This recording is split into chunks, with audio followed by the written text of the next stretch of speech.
Et on va poursuivre l'enseignement de dimanche passé sur l'humilité.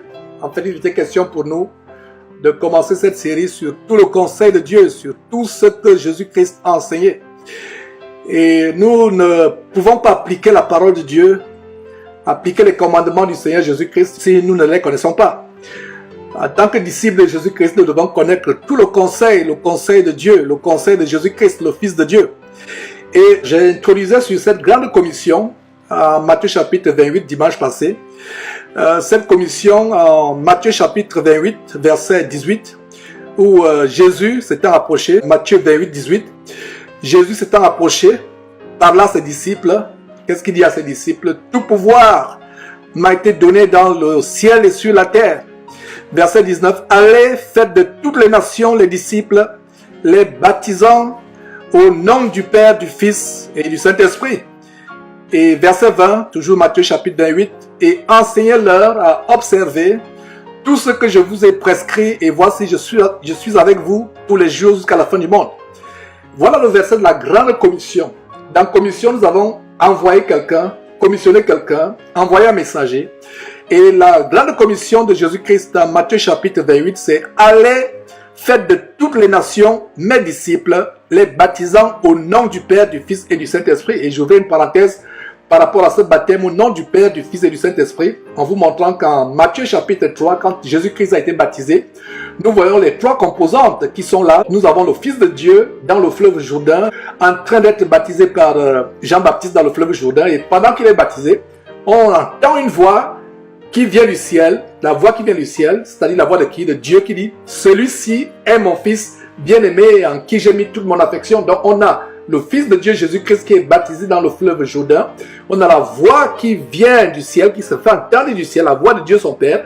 Et on a aussi le Saint-Esprit qui est descendu. Et voilà donc que Jésus-Christ étant baptisé par Jean-Baptiste dans le fleuve Jourdain, nous avons les trois composantes, le Saint-Esprit qui descend sur lui, la voix du Père qui se fait entendre et qui dit « Mon fils Jésus est mon fils bien-aimé en qui j'ai mis toute mon affection ». Et nous avons aussi Jésus-Christ qui est baptisé. Donc ce n'est pas par hasard que Jésus lui-même, quand il donne cette grande commission en Matthieu chapitre 28 au verset 20, plutôt au verset 19, il dit « Allez, faites de toutes les nations les disciples, des disciples, les baptisant au nom du Père, du Fils et du Saint-Esprit. » Alors, ce qui est tellement intéressant, ce qui est plus intéressant quand j'évoque ce verset, c'est que c'est la grande commission. C'est ce que Jésus a dit. Il les a envoyés, il leur a dit, allez, faites les nations des disciples. Donc, nous pouvons voir qu'il y a deux étapes dans cette commission. La première étape, c'est faire des disciples en les baptisant. Et je peux rendre grâce à Dieu de ce que cette étape a été très bien accomplie à travers le monde. Les gens sont de plus en plus deviennent des disciples. Les gens sont baptisés, les gens écoutent la parole de Dieu. Mais la deuxième partie de cette commission n'est pas suffisamment appliquée. Quelle est la deuxième partie? Verset 20. Enseignez-leur à observer tout ce que je vous ai prescrit. Et c'est ça la clé dans cet enseignement que nous avons commencé cette série. Nous devons enseigner aux gens tout ce que Jésus-Christ a prescrit. On a commencé par l'humilité. Aujourd'hui, on va voir notre détail sur comment Jésus nous a enseigné, comment traiter nos ennemis. Voilà, tout ce que Jésus a enseigné. Je disais à Soussel la dernière fois qu'il serait bon pour nous d'avoir un tableau qui récapitule tout ce que Jésus a enseigné, tout ce qui est sorti de sa bouche. Et d'ailleurs, il y a certains qui ont des Bibles où les paroles de Jésus sont en rouge. Et donc, si vous avez une telle Bible, ça vous facilite déjà le travail. Vous savez que votre Bible a les paroles de Jésus en rouge. Donc, c'est une très bonne chose. Alors, nous devons connaître tout le conseil de Dieu, tout le conseil de son Fils Jésus-Christ. Et en tant que chrétiens, si nous sommes chrétiens, nous devons connaître tous les commandements du Seigneur Jésus-Christ. Nous devons connaître toutes les paroles.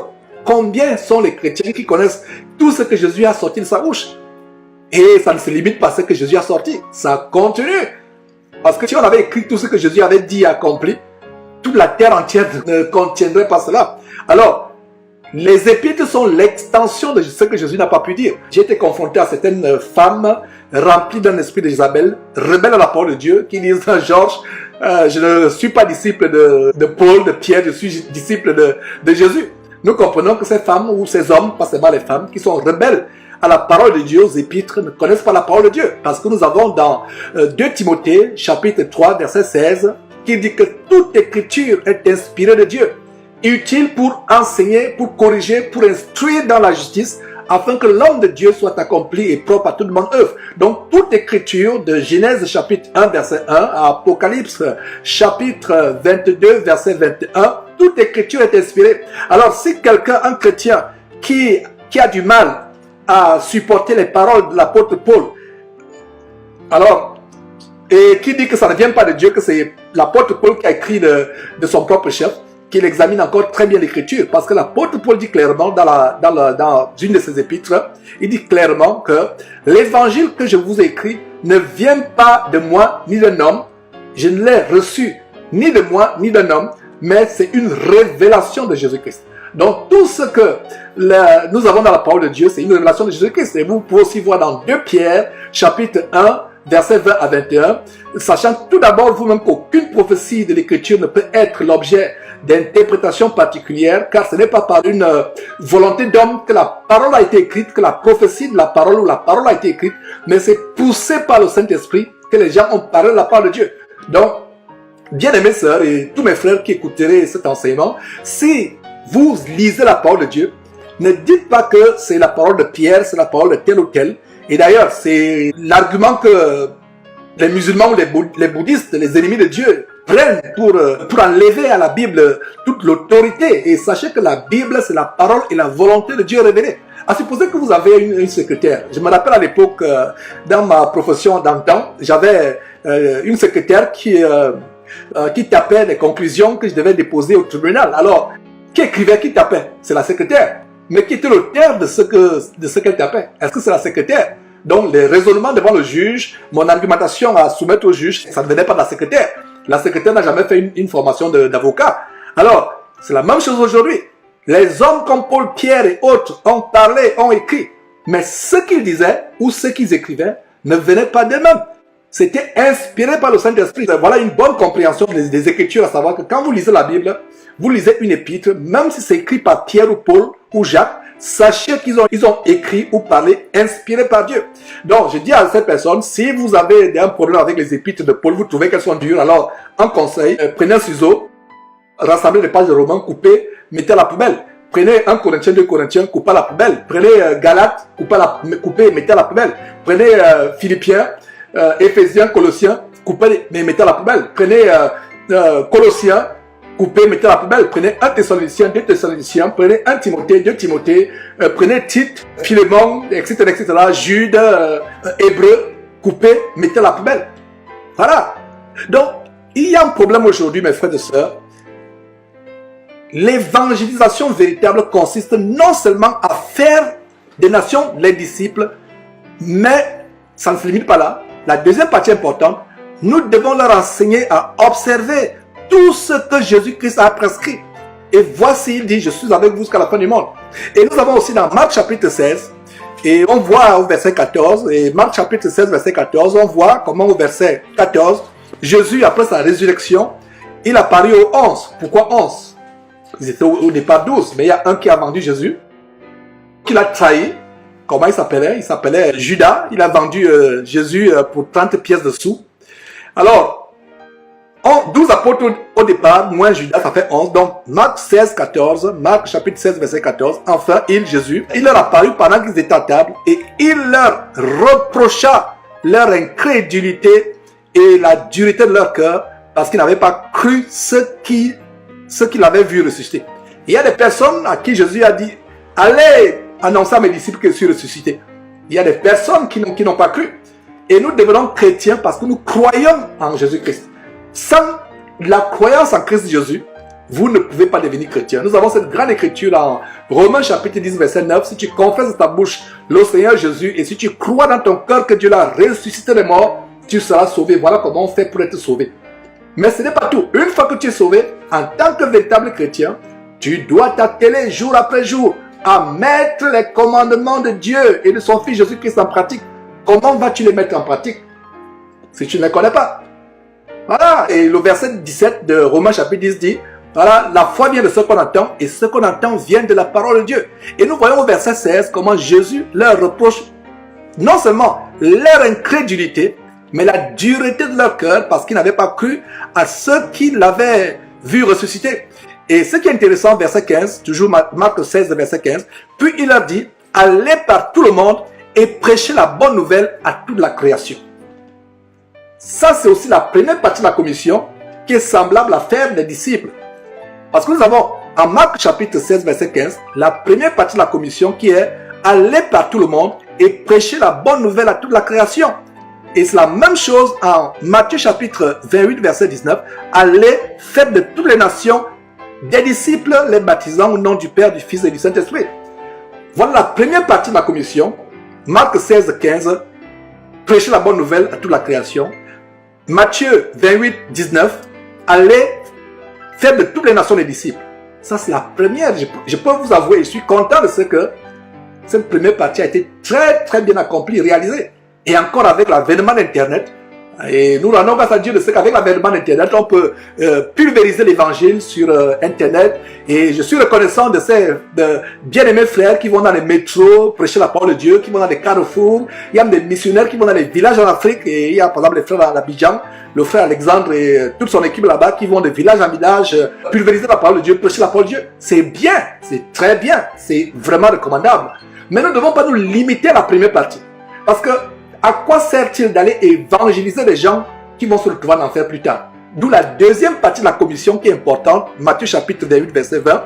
Et enseignez-leur à faire quoi? Observez tout ce que je vous ai prescrit. Et depuis quelques jours, j'ai à cœur qu'on mette l'accent sur l'observation, qui signifie la mise en application de tout ce que Jésus a prescrit. Donc il faut que nous comprenions tout ce que Jésus a prescrit. Jésus a prescrit beaucoup de choses sur tous les détails. Le mariage, la vie de famille, comment se comporter avec les enfants, avec son épouse, l'argent, le leadership dans l'église, l'humilité qu'on a vu dimanche passé. Un grand enseignement que je vous recommande pour ceux qui ne l'ont pas suivi. Vraiment, il est tellement grand. Partagez-le. Et avant de le partager, suivez-le, mettez-le en pratique, mes frères et sœurs. Ne vous ratez pas. Il y a des gens qui, quand on pose une vidéo sur YouTube, ils disent, ah, cette vidéo de Jésus-Christ, ma tante doit la suivre. Ah, il y a mon cousin là-bas qui doit suivre. Non, la vidéo n'est pas d'abord pour ta tante ou ta cousine, c'est pour toi. Quand il y a une vidéo, dit non, ma cousine là, mon frère là doit suivre cette vidéo. Non, c'est pour toi d'abord, suis d'abord. Comprends, suis et mets en pratique. Ensuite, ta tante et ton frère vont suivre. Donc, mes frères, le cœur de Dieu ne peut pas être complètement satisfait si nous n'appliquons que la première partie de cette commission. La première partie, faire de toutes les nations mes disciples, aller par le monde, par tout le monde, prêcher la bonne nouvelle, ça a été accompli. Et s'il y a vraiment un endroit de la terre où on n'a pas encore entendu parler de Jésus-Christ, c'est peut-être qu'ils vivent à l'époque primitive où ils n'ont pas de technologie, n'ont pas l'accès sur Internet. Qui sur terre n'a jamais entendu parler de Jésus-Christ ou entendu parler de l'Évangile? Bon, c'est vrai qu'il y a encore des coins qui doivent écouter la parole de Dieu. Et je vous donne mon opinion personnelle. Je pense que quand toute la terre, tous les peuples de la terre, même les aborigènes qui sont dans les forêts amazoniennes, même les pygmées qui sont au fond de la forêt équatoriale en Afrique centrale, quand tout le monde, toute la terre aura écouté la parole de Dieu, mon opinion personnelle, moi Georges qui vous parle, c'est que vous comprenez que le Seigneur Jésus n'est plus loin. Parce qu'il faut, Dieu est un Dieu de justice. Il ne faudrait pas qu'il y ait des gens qui disent que nous on ne savait même pas que ton fils existait. On ne savait pas. Dieu est un Dieu de justice. Alors, je pense que quand toute la terre aura écouté la parole de Dieu, Jésus sera proche. Et donc, nous devons mettre l'emphase sur la deuxième partie de cette commission. Enseigner ce que Jésus a prêché. Et aujourd'hui, nous allons mettre l'accent sur un détail, et c'est la deuxième série, la deuxième partie de la série. On pourra même arriver à 100. On va essayer beaucoup de choses. Et soyez prêts, attachez vos ceintures. Je vous invite à embarquer à cette très bonne aventure où nous allons étudier tout ce que Jésus a enseigné, sur tous les détails, même les petits détails de la vie, les choses insoupçonnées que vous n'aurez jamais imaginé que Jésus a dit. On va étudier cela. Donc aujourd'hui, c'est comment s'occuper de nos ennemis, comment traiter nos ennemis. Alors, lisons ce que Jésus dit. Avant de commencer sur comment traiter nos ennemis, il y a un aspect de cette introduction que je vais compléter. Alors on peut voir ce que Jésus dit à Matthieu chapitre 5. Matthieu chapitre 5 verset 17. Matthieu chapitre 5 verset 17. Ne croyez pas que je sois venu pour abolir la loi ou les prophètes. Je suis venu non pour abolir, mais pour accomplir. Je suis venu non pour abolir, pour accomplir. Il y a des personnes qui pensent qu'avec Jésus, tous les commandements de Moïse sont abolis. Je prends l'exemple sur l'adultère. C'est un des plus grands péchés aujourd'hui, commettre l'adultère. Au temps de Moïse, en quoi consistait l'adultère? La loi au temps de Moïse, et c'est la même loi que les États ont aujourd'hui. L'adultère au temps de Moïse, c'était d'aller physiquement avec une femme qui n'est pas votre femme. La femme qui appartient à une autre femme, la femme de tribu ou l'homme de tribu. Vous n'êtes pas marié, vous allez avec un homme qui est marié, vous femme, ou vous homme, vous allez avec une femme mariée. C'est ça l'adultère. Et si on vous prend la main dans le sac au temps de Moïse, la femme devait être lapidée, c'était des punitions graves.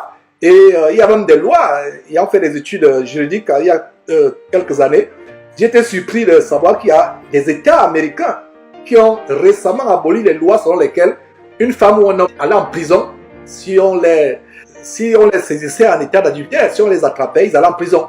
Donc c'est que récemment que certains États ont aboli cette loi. Alors, ça c'est au temps de Moïse. Et c'est les mêmes lois qu'on a, l'adultère, c'est ça l'adultère. Mais regardez comment Jésus accomplit la loi de Moïse, accomplir et il la rend plus drastique. Et il dit très bien, et on va revenir sur cela plus tard, parce que une des choses que Jésus a enseigné, c'est comment vous ne pouvez pas divorcer et vous remarier du vivant de votre époux, c'est pas possible. Déjà que le divorce n'est pas dans le plan de Dieu. Ce sera notre sujet qu'on va évoquer. Mais aujourd'hui, qu'est-ce que nous voyons? Jésus, c'est un exemple que je vous prends. Comment Jésus est venu renforcer la loi de Moïse sur l'adultère. L'adultère aujourd'hui, qu'est-ce que Jésus dit par rapport à l'adultère? Si un homme regarde une femme pour la convoiter dans son cœur, regardez seulement, qu'elle soit dans la rue, qu'elle soit par internet, qu'elle soit par YouTube, et la convoite dans le cœur, il a déjà commis l'adultère dans son cœur. Je suis parti faire des courses il y a peu de temps, et cette femme, visiblement j'ai discerné qu'elle avait un esprit de serpent qui a voulu me séduire. Et j'ai discerné que non, ça c'est un esprit de serpent. Et voilà comment j'ai échappé à cette séduction, parce que j'ai discerné. Et une personne, vous pouvez voir des personnes tellement gentilles, etc., qui vous abonnent dans la rue. Et si vous n'avez pas le discernement, vous pouvez être séduit et succomber. Et je disais aux sœurs, vous ne savez pas le mal que vous faites aux hommes, par la manière par laquelle vous vous habillez. Vous faites du mal. Donc Jésus disait, si quelqu'un regarde une femme pour la convoiter dans le cœur, imaginez-vous qu'on vous tient au tribunal parce que vous avez regardé une femme pour la convoiter dans le cœur. Même le juge va dire, mais monsieur, vous êtes fou, sortez de ma cour avant que je vous jette en prison, vous qui venez vous plaindre. J'ai surpris mon voisin en train de regarder une femme dans la rue. Mais selon Jésus, c'est un péché grave. Vous voyez comment c'est plus poussé. Donc, que voyons-nous donc en Matthieu chapitre 5? Ne croyez pas que je sois venu pour abolir la loi ou les prophètes. Je suis venu non pour abolir, mais pour accomplir. Verset 18. Car je vous le dis en vérité, tant que le ciel et la terre ne passeront point, il ne disparaîtra pas de la loi un seul iota ou un seul trait de lettre, jusqu'à ce que tout soit arrivé. Et regardez donc la grande conspiration satanique de faire une nouvelle Bible qui enlève même certains versets clés. C'est pour ça que méfiez-vous des nouvelles Bibles. C'est pour ça que si vous parlez anglais, vous êtes dans un pays anglophone, je vous conseille King James. Accrochez-vous à King James, mais pas n'importe quelle version. King James 1600. King James original. Et si vous n'avez pas de Bible King James, je vous conseille Louis II. Pas que Louis II soit la meilleure traduction française, mais Louis II c'est la plus fidèle par rapport à King James. Louis II, mais pas les nouvelles versions de Louis II, mais Louis II 1910. Parce qu'il y a des Bibles qui enlèvent des choses, qui enlèvent des détails. Alors Jésus dit quoi?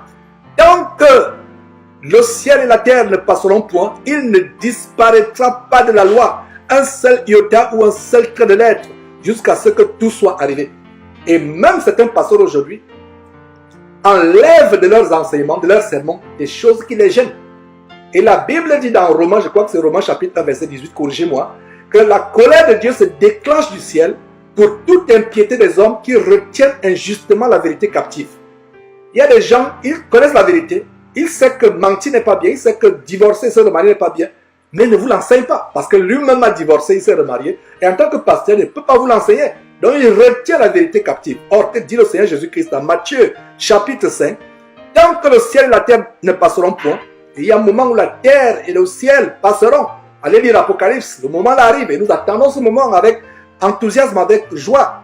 Si du moins vous persévérez, les pécheurs ne veulent pas que ce jour arrive un jour. Mais pour nous qui attendons patiemment, nous qui nous conservons dans la pureté, qui faisons un effort de plaire à Dieu malgré les tentations, malgré vraiment les choses auxquelles nous pouvons être exposés, c'est un grand jour. Alors, tant que le ciel et la terre ne passeront point, il ne disparaîtra pas de la loi ou la parole de Dieu, un seul iota ou un seul trait de lettre, jusqu'à ce que tout soit arrivé. Nous sommes toujours dans Matthieu chapitre 5. Verset 19. Celui donc qui supprimera l'un de ses plus petits commandements et qui enseignera aux hommes de faire de même, sera appelé le plus petit dans le royaume de Dieu. Le plus petit dans le royaume de Dieu. Mais celui qui les observera et qui enseignera à les observer, lui-là sera appelé grand dans le royaume de Dieu. Donc, non seulement nous devons observer, souligner un bon détail, un très grand détail, en Matthieu chapitre 5, verset 19, celui qui les observera. Il ne s'agit pas d'enseigner ce que toi-même tu ne peux pas observer. Tu enseignes qu'il ne faut pas voler, toi-même tu voles. Tu enseignes qu'il ne faut pas faire la fraude ou mentir, toi-même tu fais la fraude ou tu mens. Tu enseignes qu'il ne faut pas avoir le sexe avant le mariage, toi-même tu as le sexe avant le mariage. Tu enseignes qu'il ne faut pas tromper ton épouse, toi-même tu trompes ton épouse. Voilà. Donc, nous devons nous-mêmes observer d'abord en tant que prédicateurs de l'évangile et enseigner aux autres à les observer. Voilà la grande commission de Matthieu chapitre 28 verset 20 qui n'est pas la deuxième partie de la commission. Matthieu chapitre 28 verset 20 qu'on a lu précédemment qui dit enseignez-leur à observer tout ce que je vous ai prescrit et voici je suis avec vous jusqu'à la fin du monde. Enseignez-leur à observer. Matthieu chapitre 5 verset 19. Mais celui qui les observera et qui enseignera à les observer. Donc il y a deux étapes. Tu observes d'abord et tu enseignes les autres à observer. Et c'est la plus grande commission. Et une bonne évangélisation doit être complète. Une évangélisation qui se limite seulement à faire des disciples, à faire qu'ils remplissent les églises ou qu'ils remplissent leurs salles. Sans leur enseigner tout le conseil de Dieu, à observer le conseil de Dieu, c'est une évangélisation incomplète. Nous devons d'abord enseigner, nous devons faire des disciples. Et faire un disciple, est-ce que vous avez, mes frères et sœurs, est-ce que vous avez réalisé un jour que le mot disciple signifie discipliner? Une fois qu'on est disciple, on ne peut plus vivre n'importe comment. On ne peut plus vivre selon notre désir. Mais on a une vie disciplinée. Imaginez-vous l'armée. Le parfait exemple de la discipline sur terre, l'armée. J'ai été élevé par un père qui était dans la police et il n'y avait pas de différence avec l'armée à l'époque au Cameroun. Et la discipline que cet homme nous a imposée, parce que lui-même il avait cette discipline, et je rends grâce à Dieu de ce que cette discipline paye dans certains aspects de ma vie aujourd'hui. Et j'ai toujours dit que si un chrétien n'a pas connu la discipline venant de ses parents, il aura des problèmes à être discipliné par rapport à la parole de Dieu. Je ne dis pas que ce serait impossible pour lui, comprenez-moi très bien, mais ce sera plus difficile. C'est pour cela que l'apôtre Paul dit à Timothée de faire attention au choix des évêques. Parce que si un évêque ne sait pas diriger sa propre maison, comment prendra-t-il soin de l'église de Dieu? Donc la discipline est importante. Nous sommes appelés les disciples de Jésus-Christ. Il y a des mots qui sont devenus tellement banals. Disciple. Je suis un disciple. On ne réalise même pas que dans le disciple, il y a discipliné. Tu ne peux plus faire comme tu veux. Parce que dans l'armée, tu ne te lèves pas quand tu veux. Tu ne fais pas ce que tu veux. Tu ne dors pas quand tu veux. Tu ne manges pas ce que tu veux. Tu ne t'habilles pas comme tu veux à l'armée. Il y a une discipline. Si les gens dans l'armée sont disciplinés, à combien plus forte raison nous les chrétiens? Et notre discipline en tant que chrétien, ce n'est pas le code militaire de l'armée, c'est l'évangile de Jésus-Christ. C'est pour ça que c'est enseignement important, à savoir que enseigner tout ce que Jésus a enseigné. Alors comment tu peux appliquer ce que Jésus a enseigné si tu ne connais pas? Donc voilà, il est question d'enseigner. Alors, voilà un détail de ce que Jésus a enseigné et c'est l'objet de l'enseignement de ce matin. Comment se comporter face à nos ennemis.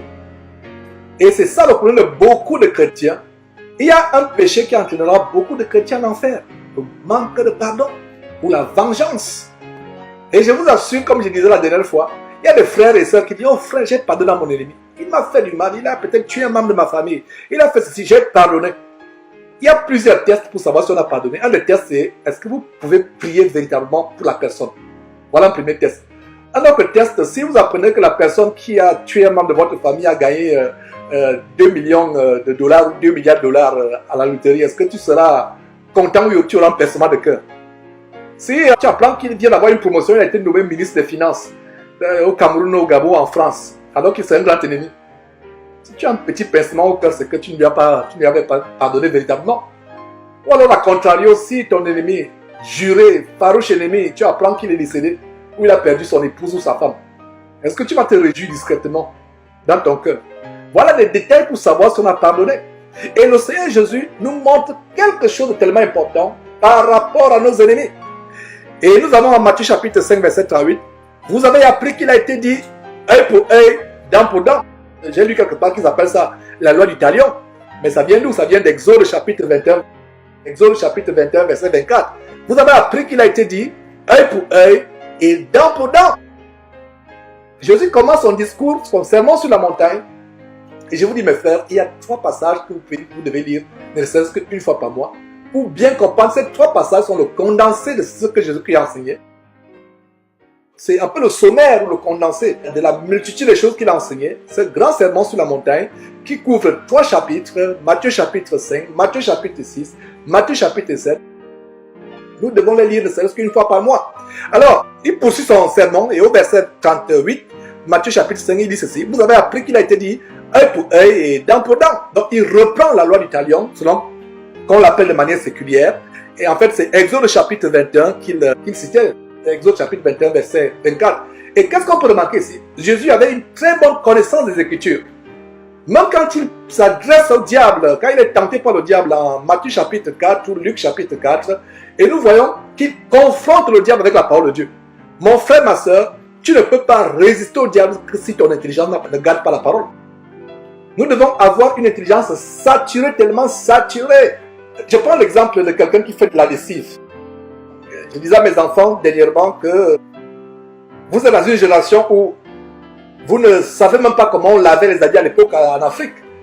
Et toute une bassine, des bassines, peut-être 3 ou 4 bassines, une seule personne pouvait s'en occuper à la rivière, où l'eau courante coule et vous avez trempé vos habits avec votre savon en cube, vous moussez, etc., vous lavez. Et quand je lis la parole de Dieu, ça me rappelle cette ancienne manière de laver les habits. Vous les moussez, vous les lavez à la main, vous les moussez et vous assurez qu'ils sont suffisamment moussés pour être propres. Alors, aujourd'hui, pour avoir une vie propre en Christ, pour avoir une vie propre, une vie tellement sans tache en Christ, il faut sérieusement mousser notre intelligence avec la parole de Dieu. Il faut que ce soit moussé. C'est comme le linge. Vous lavez un linge, si le linge n'est pas suffisamment moussé, ou vous trempez le linge, l'eau n'est vraiment pas moussée, je doute que ce linge soit propre. Mais si le linge est même suffisamment moussé, de manière même abusive, véritablement moussé, vous assurez que ce linge sera propre. Si et seulement si vous le rincez aussi correctement. Alors, cet exemple m'amène à voir comment nous chrétiens, nous devons savonner notre intelligence, mousser notre intelligence avec la parole de Dieu jour après jour, les commandements du Seigneur, méditer. Voilà. Et comment allez-vous résister à une tentation si vous ne connaissez pas la parole de Dieu? La clé pour résister à la tentation, la clé pour repousser Satan, c'est d'avoir la parole de Dieu. Et nous avons un exemple de comment Jésus étudiait la parole de Dieu. Il étudiait. Quand Satan le tente en Matthieu chapitre 4 ou Luc chapitre 4, il est écrit, il est écrit, il est écrit. Ça doit être aussi notre arme. Matthieu chapitre 5 toujours, verset 39.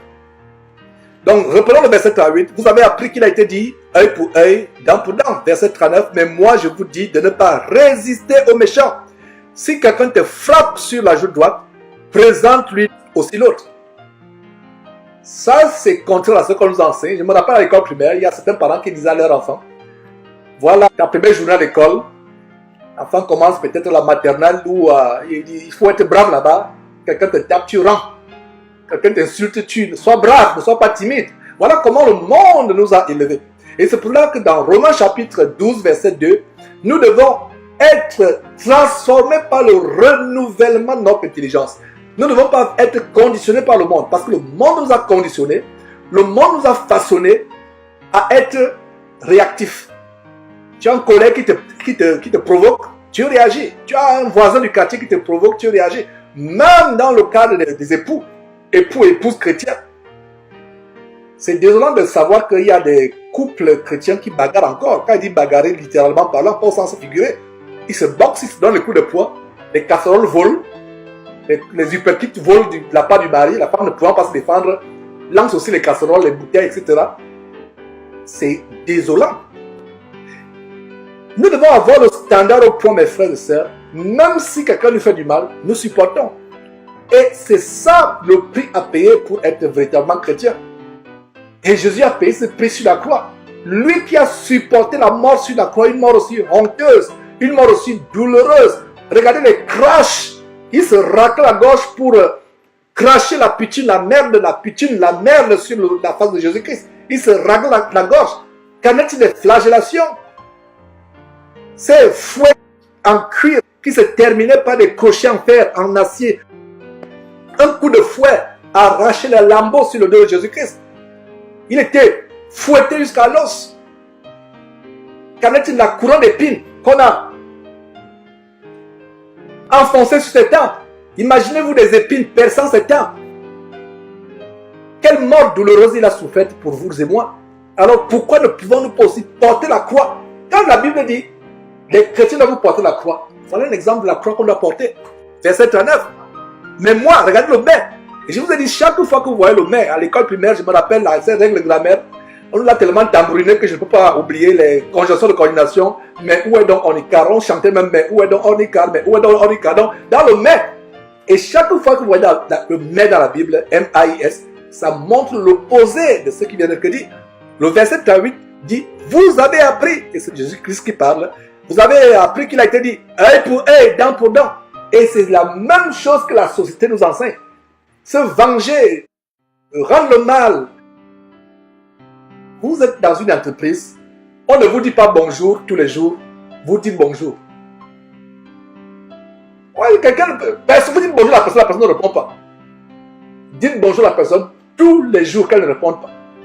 Ne dites pas que comme la personne ne m'a pas dit bonjour, moi aussi je passe, je ne vais pas aussi dire non, tu dois dire bonjour tous les jours. Le monde nous a appris, nous a conditionnés à agir, à faire comme les autres font. Nous ne sommes pas les autres. Et c'est ça le prix à payer pour être chrétien. Verset 39. Mais moi, Jésus, contrairement à ce que vous avez appris dans la loi, contrairement à ce que vos familles vous ont enseigné, contrairement à ce que la société vous a inculqué, mais moi, Jésus, verset 39, Matthieu chapitre 5, verset 39, je vous dis de ne pas résister aux méchants. Si quelqu'un te frappe sur la joue droite, présente-lui aussi l'autre. Si quelqu'un veut plaider contre toi et prendre ta tunique, laisse-lui encore ton manteau. Regardez, quelqu'un prend ta veste et lui dit non, tu voulais prendre ma veste. Attends, j'enlève ma chemise. Je te donne aussi ma chemise. Si quelqu'un veut plaider contre toi et prend ta tunique, laisse-lui quoi? Laisse-lui aussi ton manteau. Voilà le standard de ce que Jésus nous enseigne aujourd'hui. Voilà le standard. Verset 40. Verset 40. Si quelqu'un veut plaider avec toi et prendre ta tunique, laisse-lui encore ton manteau. Verset 41. Si quelqu'un te force de faire 1000, c'est-à-dire de courir, il te force de courir 1000 avec moi, 1 kilomètre avec moi, ajoute un autre kilomètre. C'est des exemples pour vous montrer à quel niveau d'humilité nous devons arriver. Et vous voyez donc, mes frères et sœurs, comment l'enseignement le dimanche passé sur l'humilité est complété par celui aujourd'hui. Vous ne pouvez pas résister aux méchants ou à votre ennemi. Vous ne pouvez, à un moment, maman va dire que vous êtes tellement bête, vous êtes fou, c'est ça le monde. On vous gifle, vous montre l'autre joue. Et le monde va dire que vous êtes timide, vous êtes peureux. Parce qu'aujourd'hui, le standard c'est que nous devons montrer au monde que nous sommes des caïds. Nous devons montrer au monde que nous sommes des personnes qui pouvons aussi ouvrir la bouche et répliquer et parler. Mais qu'est-ce que nous voyons ici? Si quelqu'un veut plaider contre toi et prendre ta tunique, laisse-lui encore quoi? Ton manteau. Non seulement la tunique, mais ajoute le manteau. Donc si quelqu'un te force à faire 1 kilomètre avec lui, fais-en 2 avec lui. Le verset 42 dit, donne à celui qui te demande et ne te détourne pas de celui qui va emprunter de toi. Ah, ça c'est un verset qu'on a du mal à appliquer. Ma soeur, j'ai des problèmes pour payer mon loyer. Est-ce que tu peux me prêter 1000 euros? Ah, tu as 4 000 euros dans ton compte, tu réfléchis, tu regardes la tête, tu sais ma soeur, tu commences à... Et voilà, tu vas mentir. Non seulement tu refuses à prêter à la soeur, au frère qui est dans le besoin, même à un ami, même si c'est votre ennemi. Ça c'est le standard pour être chrétien. celui qui te demande. Donc mon frère, si quelqu'un t'a demandé un jour l'argent, tu n'as pas donné, repens-toi. Donne à celui qui te demande. Et ne te détourne pas de celui qui va emprunter. Donc il y a deux aspects ici. Demander et emprunter. C'est ça les chrétiens. Quelqu'un te demande si tu as de quoi donner, donne. Mais attention, la Bible dit qu'il ne s'agit pas de t'exposer à la détresse pour soulager les autres. Mais si tu arrives au point où tu es même prêt à te sacrifier toi-même pour l'autre, c'est encore meilleur. Pas mauvais. Au contraire, c'est le standard. Nous avons quelqu'un qui s'est sacrifié pour nous. Jésus-Christ. Et verset 43, vous avez appris qu'il a été dit, tu aimeras ton prochain et tu haïras ton ennemi. Je reprends, vous avez appris qu'il a été dit, verset 43, tu aimeras ton prochain et tu haïras ton ennemi. Voilà le standard de la société. Et c'est ce que la loi de Moïse a enseigné aussi. Verset 44, mais moi je vous dis, aimez vos ennemis. Aimez qui? Vos ennemis. Bénissez ceux qui vous maudissent. Bénissez ceux qui vous maudissent. Faites du bien à ceux qui vous haïssent. Et priez pour ceux qui vous maltraitent ou qui vous persécutent. Ma soeur, tu as beau avoir un mari qui te rend la vie minable, la vie misérable. La Bible dit, prie pour celui qui te persécute.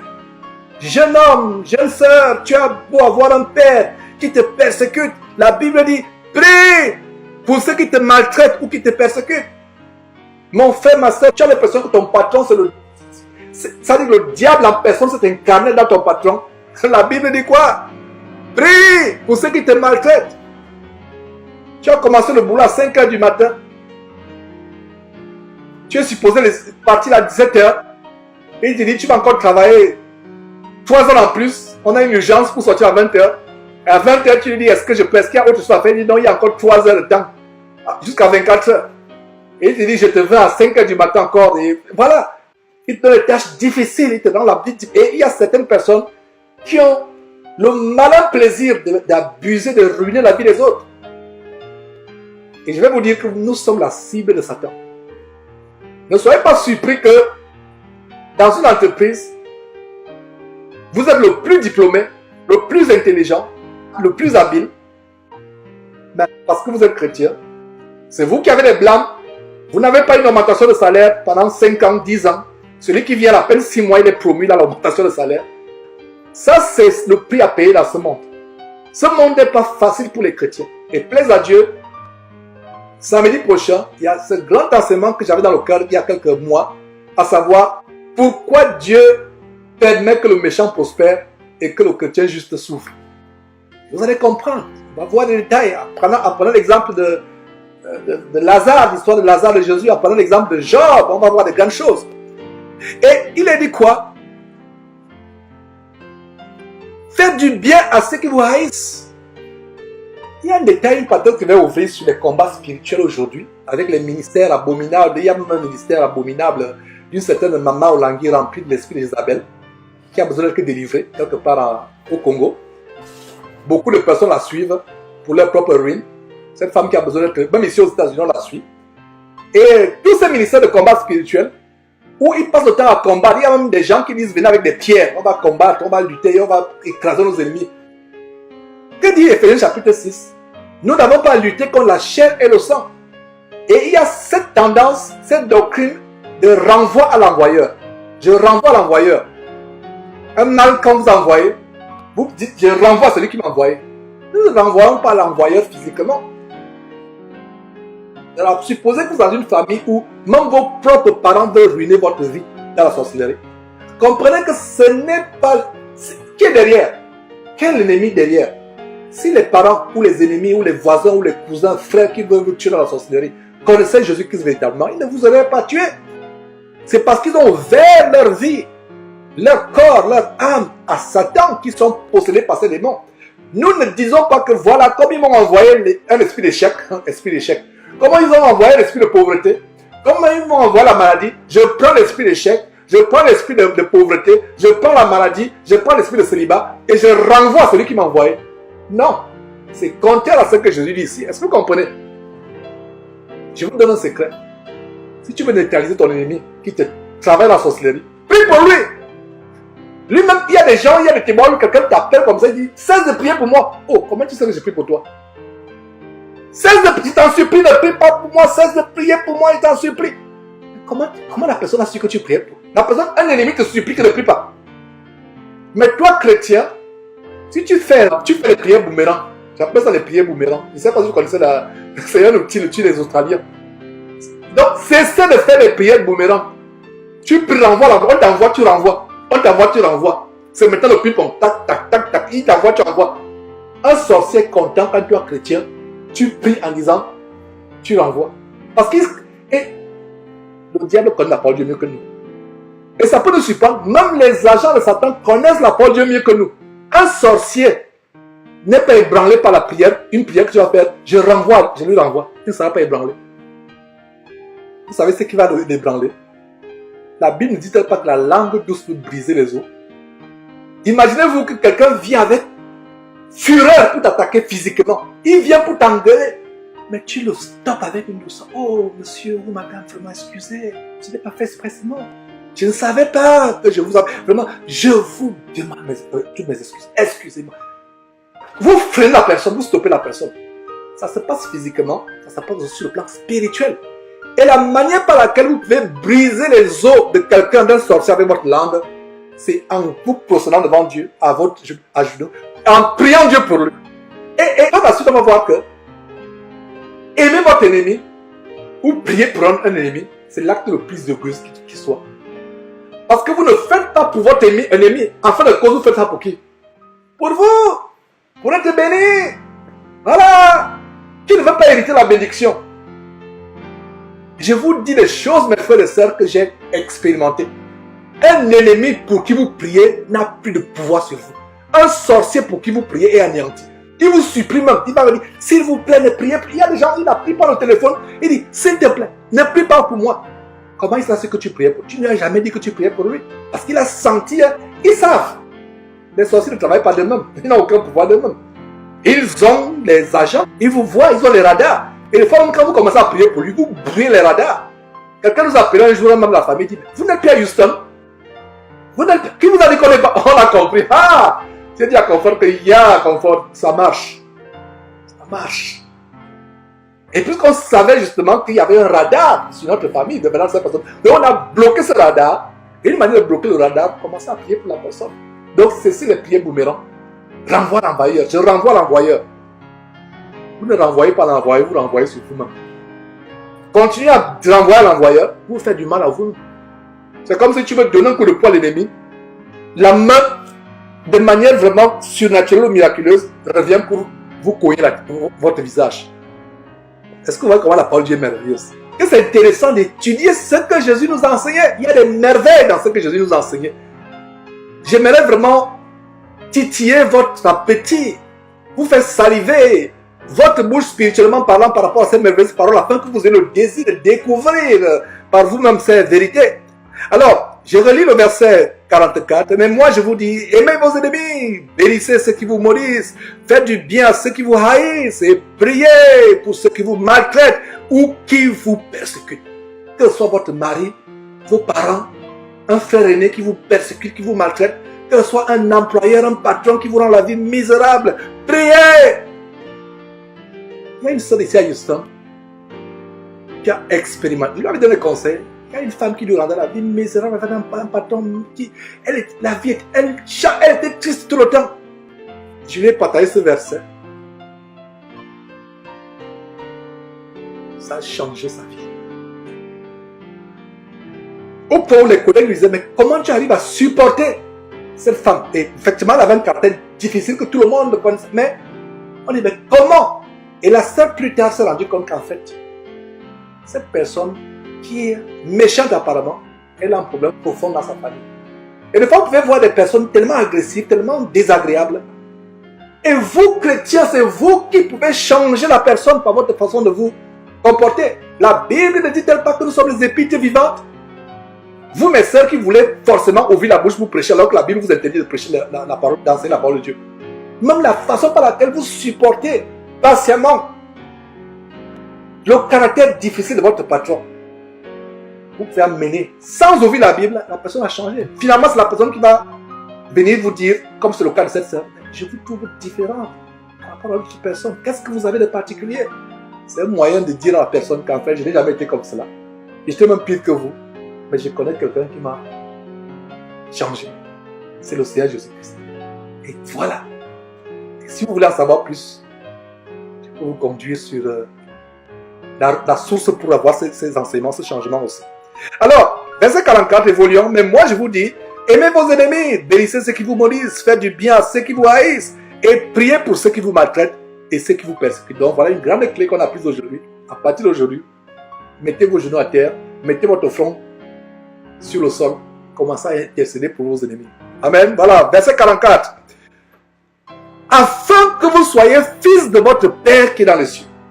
Voilà une autre grande révélation. Afin que vous soyez. Il n'y a pas meilleure logique que la Bible. La meilleure logique, c'est la parole de Dieu. Qu'est-ce que je comprends dans ce verset?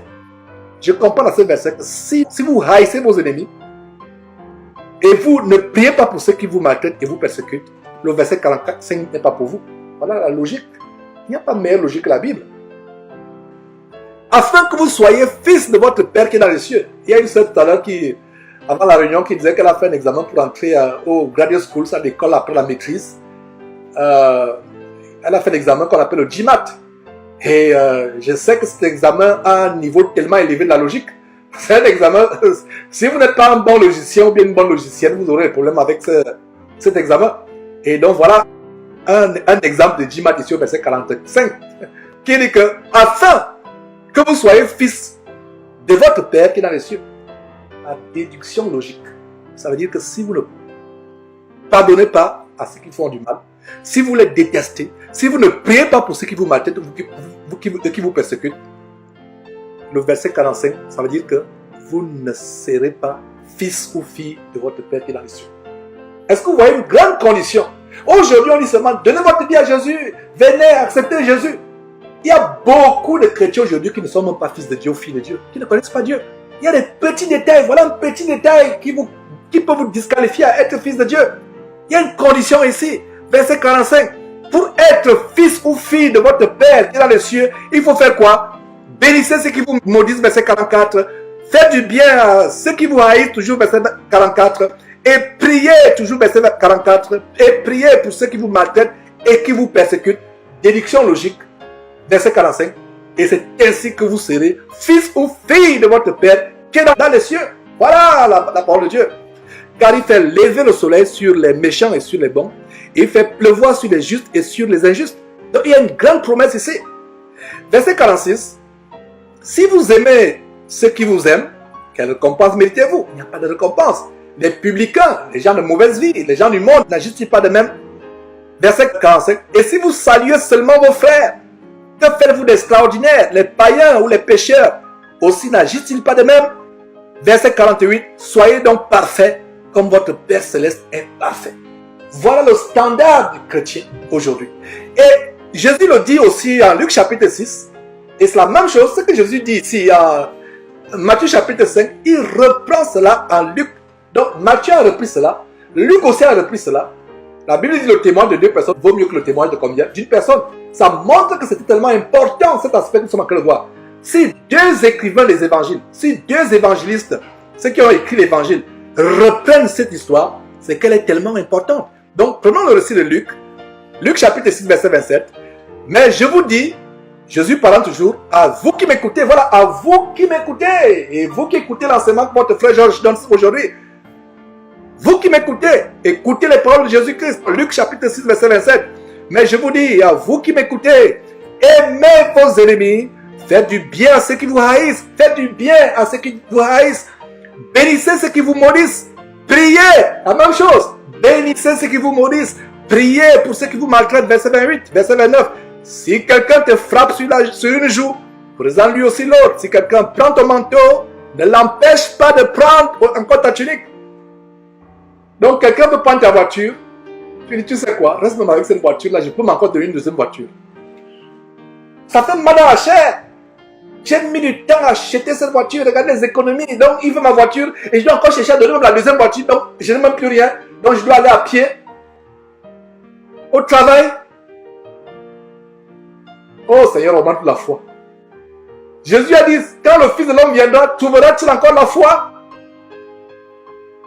Être chrétien, c'est une joie, mais ce n'est pas aussi facile comme vous le pensez. Ce n'est pas aussi banal que vous le pensez. Voilà les commandements que nous devons enseigner. Beaucoup de personnes aujourd'hui évangélisent pour amener les gens à Christ. Mais devrons-nous amener les gens à Christ qui, au final, au finish, vont se retrouver en enfer? Voilà un verset qu'on a vu en Matthieu chapitre 5, au verset 45, qui dit que si vous ne priez pas pour ceux qui vous maltraitent ou qui vous persécutent, vous ne faites pas du bien à ceux qui vous haïssent, vous ne pouvez pas être fils de votre Père qui est dans les cieux. Et les gens qui seront au ciel, c'est les gens qui seront fils ou filles de Dieu. Tu ne pourras pas être au ciel si tu n'es pas fille ou fils de Dieu. Après le jour de la Pentecôte, nous qui sommes nés après le jour de la Pentecôte, je dois préciser. Alors, toujours Luc chapitre 6. Qu'est-ce que nous voyons? Voilà, on a vu verset 29. Si quelqu'un te frappe sur une joue, présente-lui aussi l'autre. Si quelqu'un prend ton manteau, ne l'empêche pas de prendre aussi ta tunique. Donne à quiconque te demande, la même chose que Matthieu a relaté des paroles de Jésus. Et ne réclame pas ton bien à celui qui s'en empare. Donc tu as prêté l'argent à quelqu'un. Tu lui as demandé, est-ce que tu peux me rembourser amiablement? De manière amiable mon argent. Il ne veut pas. Laisse-lui avec cet argent. Voilà l'évangile de Jésus. Voilà l'évangile. Si quelqu'un te frappe sur une joue, présente-lui encore l'autre. Voilà. Il ne s'agit pas seulement de la joue. Peut-être aujourd'hui, nous ne sommes pas dans le temps barbare où les gens frappent. Mais les gens nous frappent d'une autre manière.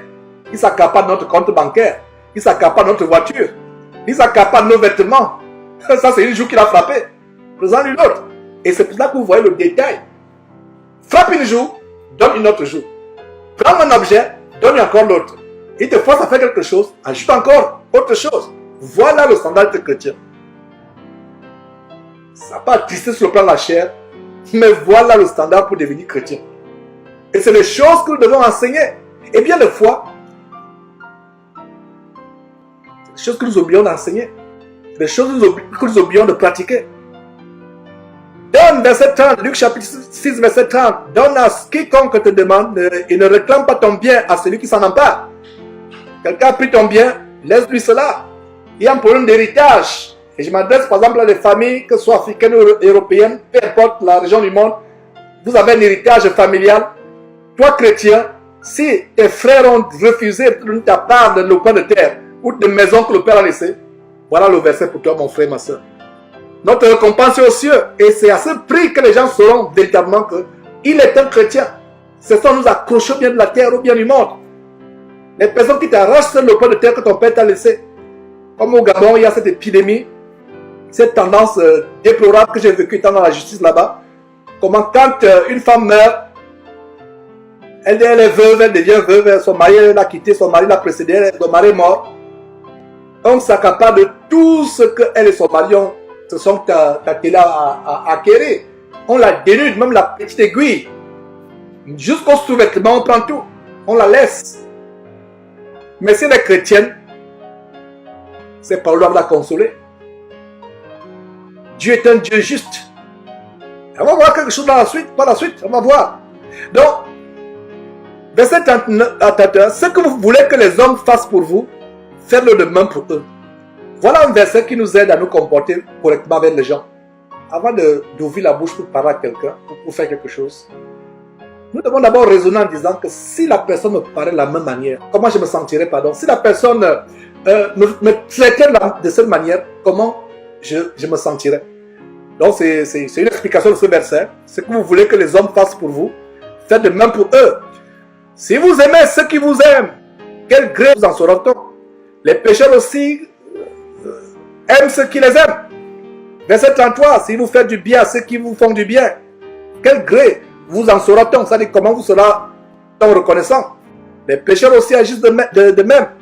Verset 34, et si vous prêtez à ceux de qui vous pouvez espérer recevoir, parce qu'il y a des gens, je ne peux pas prêter à telle personne, il est chômeur.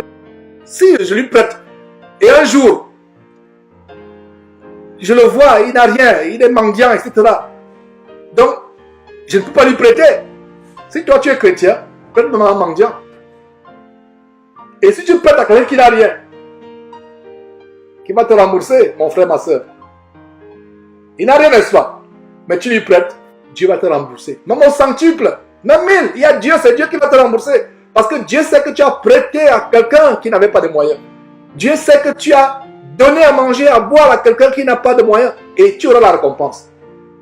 Faire du bien ou pardonner à nos ennemis ou prier pour nos ennemis ou faire du bien tout court au prochain, c'est des actes égoïstes parce qu'au final, c'est pour toi que tu fais. C'est pour toi. Alors, verset 34 à nouveau, et si vous prêtez à ceux de qui vous espérez recevoir, quel gré vous en sera-t-on? Les pécheurs aussi prêtent aux pécheurs afin de recevoir l'appareil.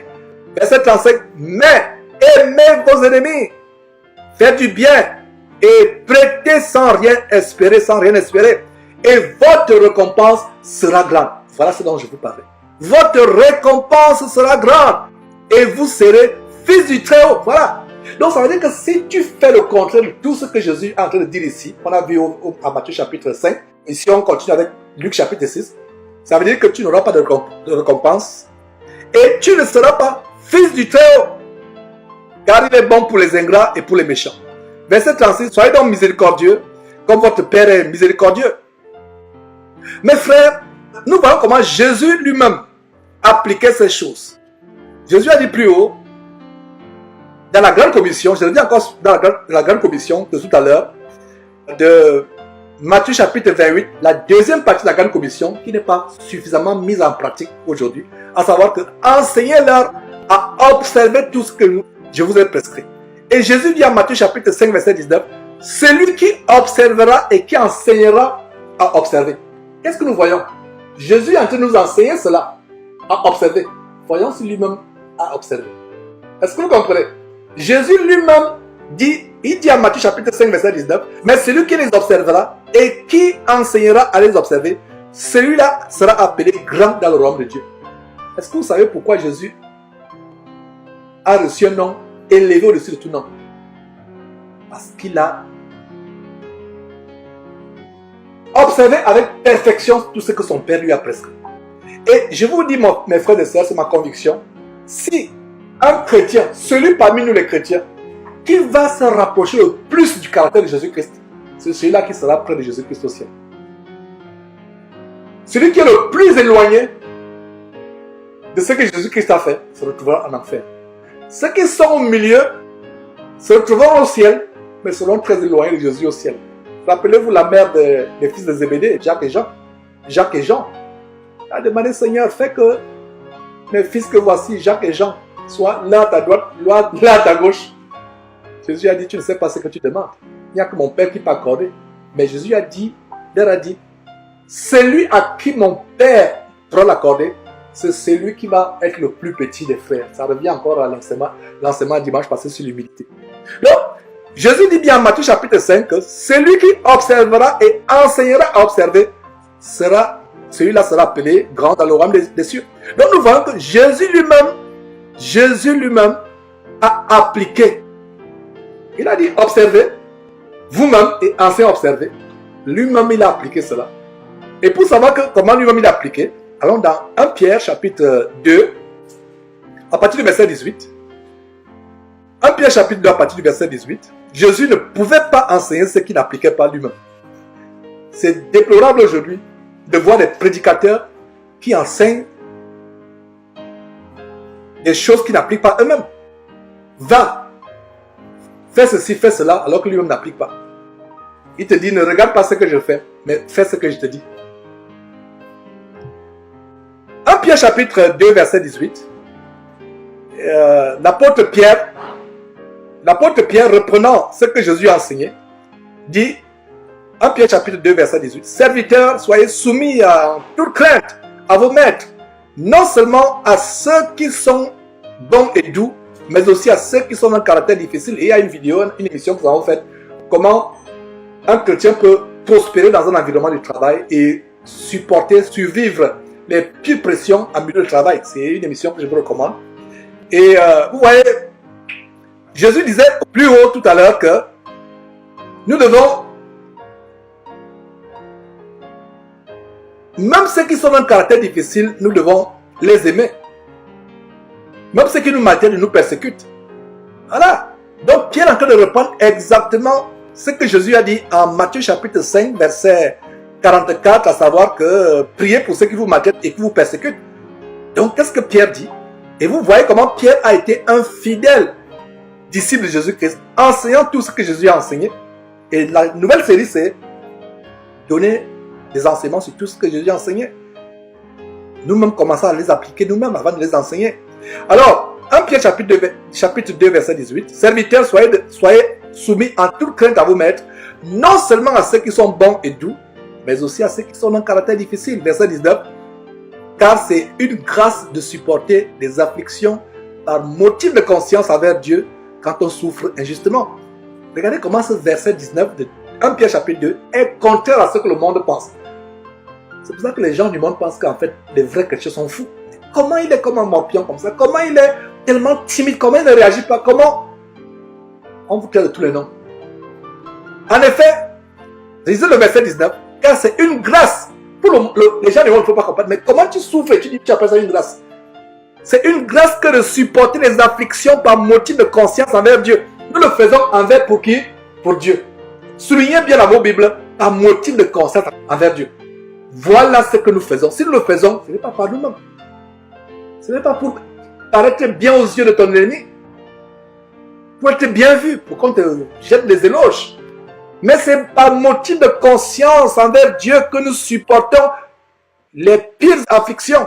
Et ça devient au final une grâce devant Dieu. Une grâce devant Dieu. Quand on souffre injustement. Verset 20. En effet, quelle gloire y a-t-il à supporter de mauvais traitements pour avoir commis des fautes? Mais si vous supportez la souffrance, lorsque vous faites ce qui est bien, c'est une grâce devant Dieu. C'est une grâce. Qui ne veut pas avoir la grâce? Les chrétiens qui cherchent la grâce. Voilà comment avoir la grâce devant Dieu.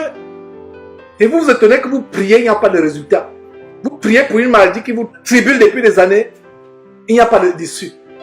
Vous avez l'impression que votre vie traverse un long tunnel sans fin, un tunnel ténébreux. Vous posez la question, examinez votre vie. Est-ce que quelque part je me suis réjoui de la chute de mon ennemi? 1 Corinthiens chapitre 13 ne dit-elle pas que la charité ou l'amour ne se réjouit pas du mal? Le mal arrive à ton ennemi, tu ris discrètement. Dieu voit dans le secret. Dieu voit dans les profondeurs, je dirais même dans les tréfondeurs du corps. Alors, nous devons nous examiner devant Dieu. Est-ce que je me suis réjoui discrètement du malheur qui est arrivé à mon ennemi? Est-ce que je me suis fâché discrètement du bonheur qui est arrivé à mon ennemi? Voilà. Et quelle gloire y a-t-il à supporter de mauvais traitements pour avoir commis des fautes? Mais si vous supportez la souffrance, lorsque vous faites ce qui est bien, c'est une grâce devant Dieu. Verset 21. Et c'est à cela que vous avez été appelés, parce que Christ aussi a souffert pour vous, vous laissant un exemple, afin que vous suiviez ses traces. Lui qui n'a point commis de péché, et dans la bouche duquel il ne s'est point trouvé de faute. Le verset 23 est le verset pour lequel je vais démontrer que Jésus lui-même observait ce qu'il enseignait. Alors, Pierre nous révèle quelque chose d'intéressant, parce que Pierre est celui qui a marché avec Jésus-Christ physiquement. Verset 23, Pierre nous révèle un grand caractère de Jésus-Christ. Donc ce n'est pas étonnant que Jésus nous parle comme il a parlé à ce verset du chapitre 6 de Luc ou du chapitre 5 de Matthieu. Alors, le verset 23 de 1 Pierre chapitre 2, lui, Jésus, le témoignage de Pierre au sujet de Jésus. Donc, verset 23, lui qui, c'est-à-dire Jésus, injurié, ne rendait point d'injure, maltraité, ne faisait point de menaces, mais s'en remettait à celui qui juge justement. Voilà comment Pierre nous montre que ce que Jésus nous enseigne en Matthieu chapitre 5 et en Luc chapitre 6, comment nous comporter vis-à-vis de ses ennemis, vis-à-vis de nos ennemis, lui-même il applique cela. Est-ce que vous comprenez à ce moment pourquoi c'est important en tant que prédicateur de l'évangile de ne pas seulement dire aux gens d'observer, nous-mêmes nous devons commencer par observer.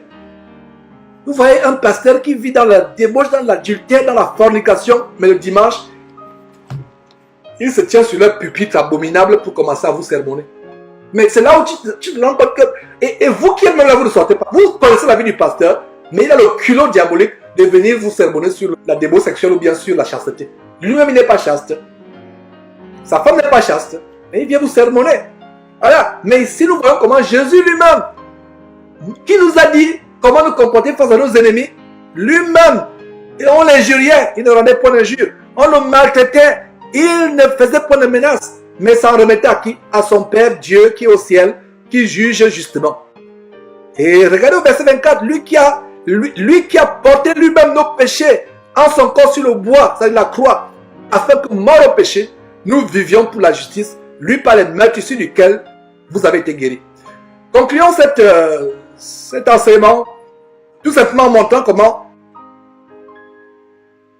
Paul et Pierre ont enseigné exactement ce que Jésus enseignait.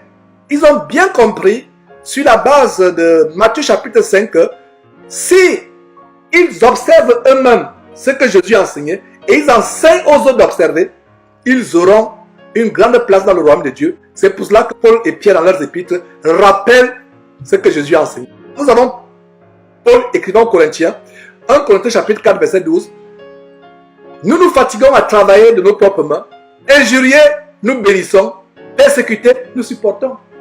Voilà comment Paul, qui n'a pas marché avec Jésus-Christ physiquement, reprend ce que Jésus a dit et ce que Jésus-Christ a fait. Lui-même, c'est un témoignage de ce que Jésus a enseigné. Injurié, Paul ne répondait pas. Persécuté, il supportait. Allons dans Romains chapitre 12, toujours Paul, cette fois-ci ce n'est plus aux Corinthiens, mais aux Romains qu'il écrit. Romains chapitre 12,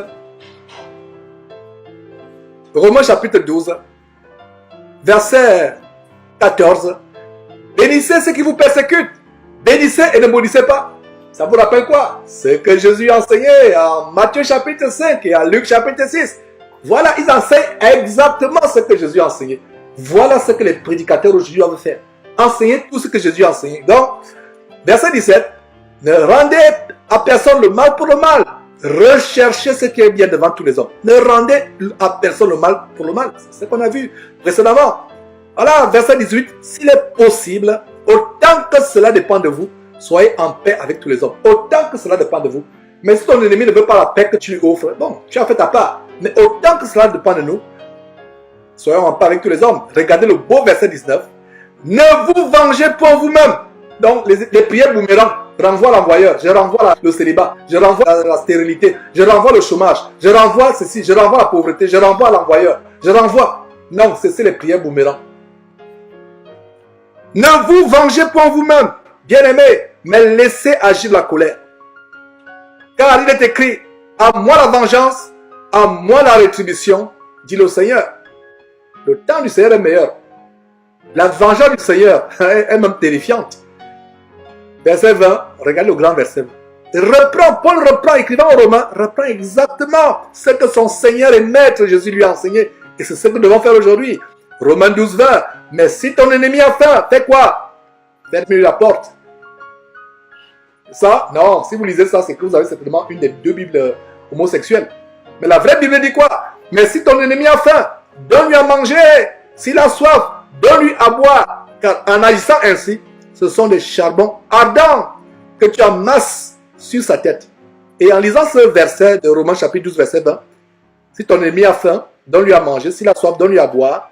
Car en agissant ainsi, ce sont les charbons ardents que tu amasseras sur sa tête.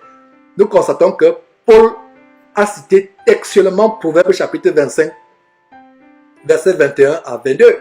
Donc, le roi Salomon avait déjà anticipé les enseignements de Jésus-Christ. Que c'est merveilleux. Romains 12, 20, qu'on vient de lire, c'est textuellement ce que le roi Salomon dit en Proverbe chapitre 25. Lisons Proverbe chapitre 25, verset 21 à 22. Si ton ennemi a faim, donne-lui du pain à manger. S'il a soif, donne-lui de l'eau à boire. Verset 22.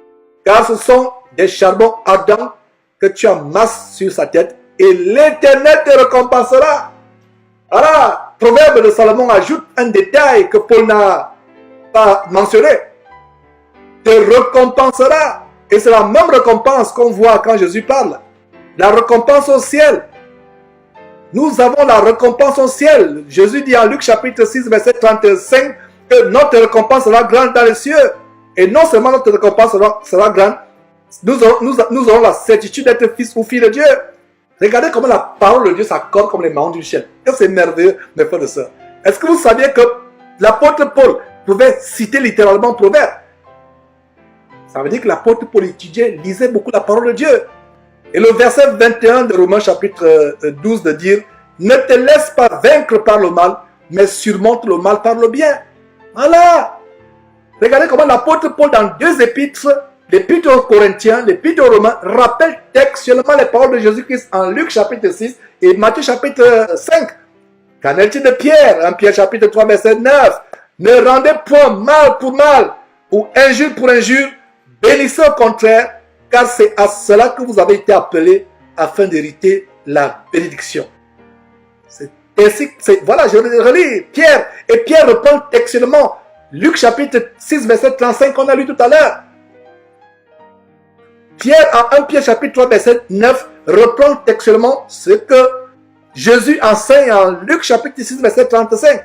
Ne rendez point mal pour mal ou injure pour injure, bénissez au contraire, car c'est à cela que vous avez été appelés afin d'hériter la bénédiction.